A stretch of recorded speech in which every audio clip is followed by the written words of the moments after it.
बिस्मिल्लाहिर्रहमानिर्रहीम। अस्सलाम वालेकुम डियर स्टूडेंट्स। 10th क्लास के स्टूडेंट्स का कल इंशाल्लाह बायोलॉजी का पीबीए है और इससे पहले मैंने 2 वीडियोस अपलोड की हैं बायोलॉजी के पीबीए के लिए और जो सेक्शन बी यानी माइनर एक्सपेरिमेंट्स थे उनकी वीडियो मैंने कहा था मैं अपलोड कर दूंगा। थोड़ा सा लेट हो गया वीडियो। असल में जिस बच्चे को मैं पढ़ाता हूँ उसका इवनिंग में था तो मेरे जहन में नहीं रहा कि मॉर्निंग में भी बच्चों का पेपर है, तो सॉरी उसके लिए। अभी जल्दी से वीडियो अपलोड कर लूँगा ताकि आप लोग तैयारी कर लें। तो माइनर में सबसे पहले हम देखेंगे कुछ आइडेंटिफिकेशंस और डायग्राम्स को बस जहन में रख लीजिएगा। इनकी आई डोंट थिंक कि लेबलिंग आएगी आपको। तो सबसे पहले माइक्रोस्कोपिक स्टडी ऑफ सेल्स, जिसमें किंगडम प्रोटिस्टा से ये 5 हैं। यहाँ पर ये 4 बनी हुई हैं लेकिन मैंने अलग अलग नीचे डायग्राम्स बना दिए। तो इन डायग्राम्स को ऐसे ही आपने जहन में रखना है कि क्या क्या चीज़ें हैं। तो सबसे पहले है, देखिए ये सबसे पहला है एमीबा है ये, और पैरामीशियम बहुत ज़्यादा इम्पॉर्टेंट है आने के लिए। लेबलिंग की आई डोंट थिंक आपको कोई ख़ास ज़रूरत है, इसमें लेबलिंग नहीं आएगी। 1 नंबर के क्वेश्चन में लेबलिंग मुश्किल ही आया आपको। उसके बाद नेक्स्ट ये है जी पैरामीशियम। अगेन डायग्राम को ज़रा गौर से देख लीजिएगा। थर्ड है इसके बाद वॉलबॉक्स। स्ट्रक्चर भी देख लें और it is found in spherical colonies. इसके बाद नेक्स्ट आगे है यूग्लिना और लास्ट में है Chlamydomonas. This one is Chlamydomonas. तो ये डायग्राम्स की आइडेंटिफिकेशन आपको आ सकती है। तो ये 5 जो है ये आपने जहन में रखने हैं। उसके बाद animal cells, again very easy to like remember. ये पहला वाला ह्यूमन चीक सेल का है, ह्यूमन चीक सेल एक ही है ये आपके कोर्स में सिर्फ, तो आसानी से ये याद भी रह सकता है आपको। इसके बाद प्लांट सेल्स हैं और ये जो मॉडल पेपर था उसमें भी आया हुआ था ये प्लांट सेल, ये वाला, और ये है अनियन एपिडर्मिस सेल।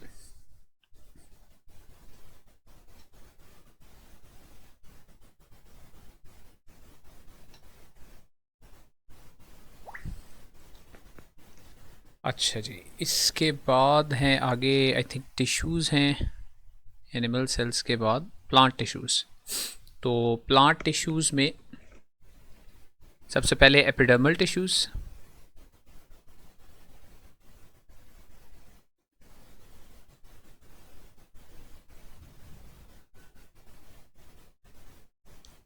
स्ट्रक्चर इनका देख लें। एपिडर्मल सेल्स की वजह से इनको एपिडर्मल टिश्यूज़ कहते हैं और इनकी एक लेयर जो है वो आइडेंटिफिकेशन हो सकती है स्टोमा से, यानी जो इनके पोर्स होते हैं, स्टोमेटा होते हैं, उनकी वजह से इनको आसानी से हम डिस्टिंग्विश कर सकते हैं।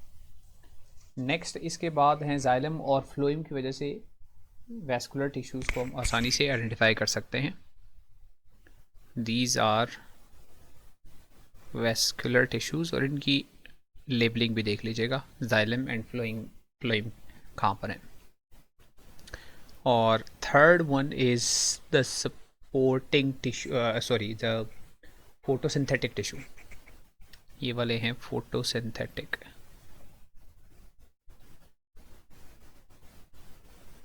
टिश्यूज़ लेबलिंग इसकी नहीं है इतनी इम्पोर्टेंट, इनकी आइडेंटिफिकेशन जो है दैट इज़ वेरी इंपॉर्टेंट, वो आपको याद रखनी है। तो ये टिश्यूज़ प्लस एनिमल के सेल्स, प्लांट के सेल्स और प्लस जो किंगडम के थे मेंबर्स, उनकी आइडेंटिफिकेशन होगी। इसके बाद एक एक्सपेरिमेंट है जिसमें जर्मिनेशन की 2 टाइप्स बताई गई हैं, उनको आइडेंटिफाई करना है। तो बहुत आसान है इनको आइडेंटिफाई करना भी। एपीजियल और हाइपोजियल जर्मिनेशन की 2 तरह की जर्मिनेशन होती है। जब कोटिलेडन्स ज़मीन से नीचे रह जाएं तो वो हाइपोजियल है, जब वो ऊपर चले जाएं तो वो एपीजियल है। और सिर्फ डायग्राम से ही आसानी से आप आइडेंटिफाई कर सकते हैं इन दोनों को। और रीज़न इसकी ये है कि इसमें एपीजीएल में हाइपोकोटाइल है, वो इलोंगेट करता है, और हाइपोकोटाइल चूँकि नीचे है कोटिलेडन्स के, इसलिए वो कोटिलेडन्स को अपने साथ ही ज़मीन से ऊपर ले जाता है। और हाइपोजीएल के अंदर एपिकोटाइल जो है वो इलांगेट होता है, और एपिकोटाइल जो है क्योंकि वो ऊपर होता है कॉटिलेडन से, इसलिए वो इलांगेट करके उनको ज़मीन से नीचे ले आता है। नेक्स्ट आगे चलते हैं नेक्स्ट एक्सपेरिमेंट की तरफ, विच इज़, हाँ ये थी dissection of dicot seed and monocot seed. तो क्लियरली यहाँ पे इसको देख सकते हैं हम, ये डाइकॉट है और इसकी लेबलिंग ज़रूर करनी है आपने। इसकी लेबलिंग ध्यान में रखिएगा, स्पेशली रेडिकल क्या है, कॉटिलेडन क्या है, अप्लोम्यूल क्या है। ये आई थिंक मॉडल पेपर में ये आया था, नहीं भी आया था, तो ये इंपॉर्टेंट है, इसकी लेबलिंग आपने ज़रूर जहन में रखनी है डाइसेक्शन के बाद की। और इसी तरह मोनोकॉट जो है सीड, उसकी भी लेबलिंग जहन में रखनी है आपने।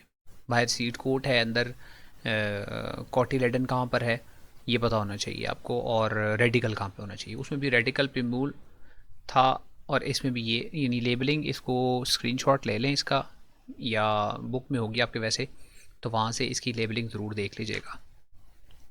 अच्छा, फिर इसके बाद एक बहुत इंपॉर्टेंट एक्सपेरिमेंट है, factors affecting rate of diffusion. Factors affecting rate of diffusion. तो दो ही फैक्टर्स का जिक्र है। फैक्टर नंबर 1 है टेम्परेचर, और टेम्परेचर का इफ़ेक्ट क्या होता है कि टेम्परेचर जब ज़्यादा होगा तो रेट ऑफ डिफ्यूजन भी ज़्यादा होगा। Higher temperature increases the rate of diffusion, इसलिए कि पार्टिकल्स ज़्यादा तेज़ी से मूव करते हैं क्योंकि उनके पास ज़्यादा काइनेटिक एनर्जी होती है। तो काइनेटिक एनर्जी किसी भी पार्टिकल की वो प्रोपोर्शनल टू टेम्परेचर होती है। तो हाई टेम्परेचर का मतलब है हाई काइनेटिक एनर्जी, और हाई काइनेटिक एनर्जी का मतलब ये है कि डिफ्यूजन जल्दी हो जाती है। तो if the temperature increases the rate of diffusion also increases. तो जो मॉडल पेपर में था वो इसी तरह था कि आपको दो बीकर्स बने हुए मिले थे, और एक में डिफ्यूजन ज़रा ज़्यादा हुई हुई दिखाई थी और दूसरे में कम हुई हुई दिखाई थी। तो जिसमें डिफ्यूजन ज़रा ज़्यादा हुई हुई है, रीज़न उसमें यही है कि वहाँ पर टेम्परेचर ज़्यादा है। या ऐसा हो सकता है कि एक जगह पे आपको बता दें कि बर्नर के ऊपर रख कर टेम्परेचर साथ बता दें कि एक जगह 30 डिग्री सेल्सियस है और दूसरी जगह टेम्परेचर आपको बता दें लेट से 50 डिग्री सेल्सियस। तो आप आसानी से आइडेंटिफाई कर सकते हैं कि जहाँ पे 50 डिग्री सेल्सियस का टेम्परेचर हाई है वहाँ रेट ऑफ डिफ्यूजन भी हायर होगा। और जो दूसरा फैक्टर है, दूसरा फैक्टर होता है पार्टिकल के साइज़ का रेट ऑफ डिफ्यूजन के साथ। तो पार्टिकल साइज़ का क्या होता है कि पार्टिकल जितना बड़ा होगा डिफ्यूजन स्लो होगी।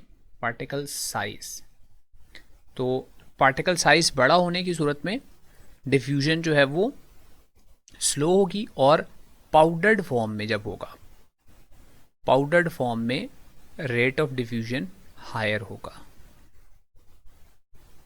अरेंजमेंट इसमें कोई भी हो सकती है, मैंने आपको अंडरलाइन स्टेटमेंट जो है वो बता दिया कि पाउडर फॉर्म में रेट ऑफ डिफ्यूजन जो है वो हायर होगा और सॉलिड फॉर्म में रेट ऑफ डिफ्यूजन जो है वो लोअर होगा।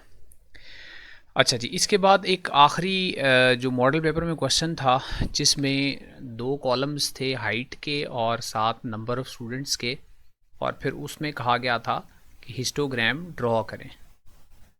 तो उसमें कुछ ऐसी वैल्यूज़ थी 59 to 60, और उसके बाद 61 to 62, और उसके बाद 63 to 64, और 65 to 66, और फिर आगे फ्रीक्वेंसी गिवन थी लेट से 3, 5, 13, 9, ऐसी कुछ वैल्यूज़ गिवन थी, और वहाँ पे हिस्टोग्राम ड्रॉ करनी थी। तो कुछ स्टूडेंट्स ने करेक्टली वहाँ पे पॉइंट आउट किया था कि हिस्टोग्राम जो है उसमें बार्स को कॉन्टीन्यूस होना चाहिए।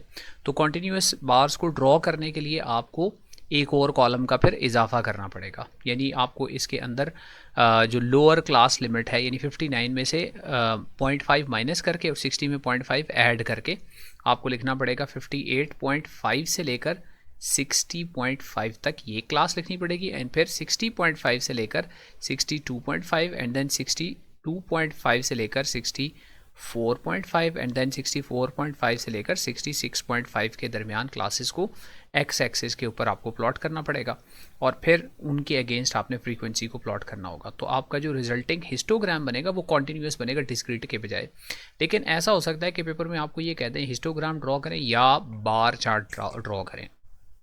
तो जब चॉइस आपके पास तो फिर आपको ये वाला काम करने की ज़रूरत नहीं है, फिर आप जस्ट क्लासेस को वर्सेस फ्रीक्वेंसी प्लॉट कर दें और बार्स जो है वो प्लॉट कर दें। लेकिन अगर कॉन्टीन्यूस हिस्टोग्राम होगी तो उसमें जो बार्स हैं वो आपस में इंटरकनेक्टेड होंगी और आपको एक कॉन्टीन्यूस हिस्टोग्राम जो है वो मिल जाएगी, कुछ इस किस्म की मिलेगी। ऐसे करके ये एक है, उसके बाद यहीं से स्टार्ट हो, लेट से ये दूसरी, उसके बाद ये तीसरी, और उसके बाद मैंने वैल्यूज़ नहीं, पर वैसे आपको दिखाने के लिए हिस्टोग्राम जो है वो असल में ऐसी होती है हिस्टोग्राम, ठीक है। तो वो अगर डिटेल में इतना जाएंगे तो ऐसी होनी चाहिए, लेकिन आपका पेपर जो है वो मैथ वाले चेक नहीं करेंगे, वो बायो वाले चेक करेंगे। तो मेरे ख्याल में अगर आप वो बार्स वाला भी ड्रॉ कर देंगे तो नंबर आपको बहरहाल मिल जाएंगे, लेकिन to be on the safer side अगर हिस्टोग्राम का वर्ड आ जाता है पेपर में, हिस्टोग्राम ड्रॉ करने का आ जाता है, तो एक कॉलम का इजाफा करके फिर आप प्रॉपर हिस्टोग्राम जो है वो ड्रॉ करते हैं। लेकिन अगर वर्ड आ जाता है बार चार्ट या बार डायग्राम या हिस्टोग्राम, तो फिर आपको ये कॉलम एक और ऐड करने की ज़रूरत नहीं है, जस्ट आप क्लासेस को वर्सेस फ्रीक्वेंसी जो है वो प्लॉट कर सकते हैं। तो ये सेक्शन बी के भी हो गए आई थिंक एक्सपेरिमेंट्स। मैं देख लेता हूँ एक दफ़ा लिस्ट में और कोई रह तो नहीं गया। अच्छा जी, ये लिस्ट है, इसमें नंबर 11 देख लें, calculation of magnification image size और एक्चुअल साइज़। तो इसमें फिज़िक्स में एक फार्मूला यूज़ करते हैं मैग्निफिकेशन का, वो होता है image size over object size, या image size over actual size कह लें इसको। तो आपको आई और यानी इमेज साइज़ और एक्चुअल साइज़ अगर गिवन हो तो मैग्निफिकेशन आप आसानी से कैलकुलेट कर सकते हैं, या मैग्निफिकेशन गिवन हो और एक्चुअल साइज़ गिवन हो तो आप इमेज साइज़ फाइंड आउट कर सकते हैं। तीनों में से दो चीज़ें गिवन होगी, एक चीज़ आप आसानी से कैलकुलेट कर सकते हैं। उसके बाद हाँ, एनिमल टिश्यूज़ रह गए हैं, मुझे इनकी कोई अच्छी डायग्राम्स नहीं मिली, तो ये एपिथेलियल, कनेक्टिव, मसल, नर्वस, ये आपकी जो बुक में है उधर से ही आप देख सकते हैं। आई थिंक कि आपके लिए ये भी काफ़ी होगा। तो ये इंपॉर्टेंट प्रैक्टिकल्स मैंने आपको बायोलॉजी के तकरीबन सारे ही बता दिए हैं। इससे पहले मैंने दूसरी 2 वीडियोस भी अपलोड कर दी हैं, आपके सामने स्क्रीन पे आ भी रही हैं, यहाँ पे आप क्लिक करके देख सकते हैं। और कल आपका इंशाल्लाह बायोलॉजी का पीबीए है, उसके बाद केमिस्ट्री का पेपर है, तो इंशाल्लाह केमिस्ट्री के पेपर के लिए भी कुछ हेल्पफुल मटेरियल और गेस्ट पेपर एक इंशाल्लाह कल अपलोड करूँगा, तो चैनल के साथ कनेक्टेड रहिएगा इंशाल्लाह। और फिज़िक्स और केमिस्ट्री के लिए पीबीए के लिए स्पेशली सुन लीजिएगा कि इंशाल्लाह मैं लाइव स्ट्रीम्स यहाँ पे चैनल के ऊपर करूँगा। मैं यहाँ पे बता दूँगा आपको पोस्ट एक लगा के कि केमिस्ट्री और फिज़िक्स की कब हम लाइव स्ट्रीम लेंगे, उसमें सारे प्रैक्टिकल भी समझाऊंगा और आपके क्वेश्चंस भी लूँगा, और क्वेश्चंस और आपकी क्यूरीज के इंशाल्लाह वहाँ पे आंसर्स भी कर दूँगा। तो best of luck for your tomorrow's paper then, and see you in the next video then इंशाल्लाह।